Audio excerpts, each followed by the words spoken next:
Takeaways from the ABC presidential debate between Donald Trump and Kamala Harris.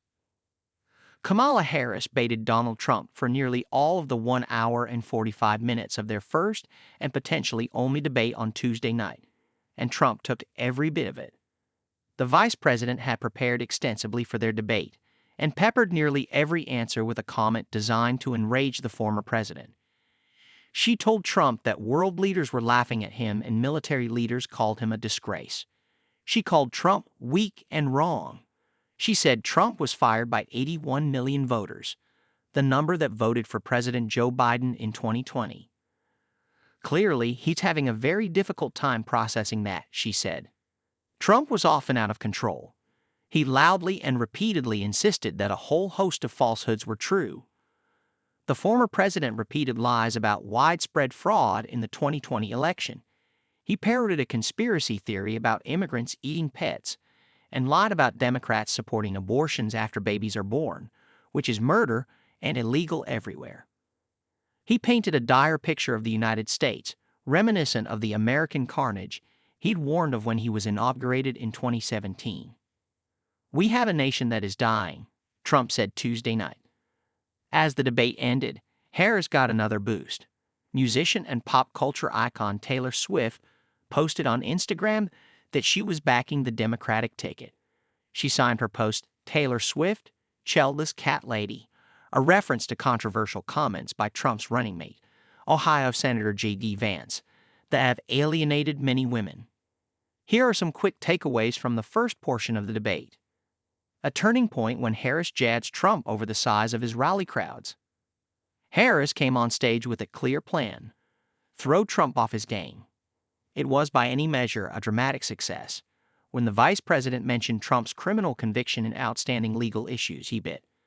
When she called him out for sinking a bipartisan immigration bill, he bit harder. And when Harris suggested Trump's rallies were boring, he nearly choked on the bait. Rather than engage on the issues raised by the moderators, including a few that Trump considers some of his political strengths, the former president went on at length about the entertainment value of his rallies, claims the Biden administration was legally targeting him, and in a long, bizarre spell, insisted, against all available evidence, that migrants were eating Americans' pets. They're eating the dogs, the people that came in, they're eating the cats, they're eating the pets of the people that live there, Trump said, after Harris criticized him for tanking the immigration bill. Harris looked on as though she was puzzled, but rarely returned to the claims, apparently content to allow Trump go off. Trump seemed especially aggrieved by the vice president's aside about his campaign events. Even after Muir sought to redirect the debate to immigration, again one of Trump's preferred topics, the former president refused to let it go. "First, let me respond as to the rallies," Trump said, mocking Harris' crowds before returning to his own. "People don't leave my rallies. We have the biggest rallies, the most incredible rallies in the history of politics."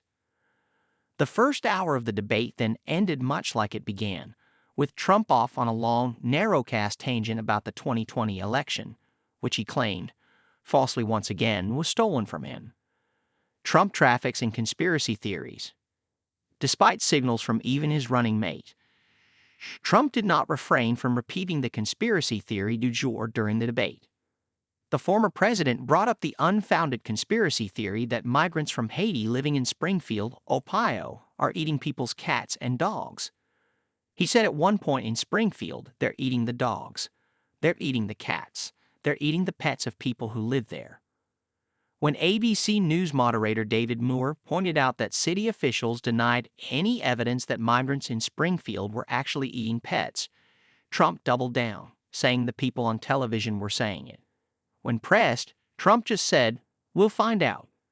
When the debate moved to crime, Trump claimed that crime was up in the United States contrary to the rest of the world. There too, Muir pointed out that, according to FBI data, crime had actually declined in the past few years. Trump again deferred to a different conspiracy theory that the FBI is deeply corrupt and issuing defrauding statements. He argued it was a fraud. Later in the debate, Trump argued that U.S. elections are a mess and claimed that Democrats are trying to get undocumented immigrants to vote in elections.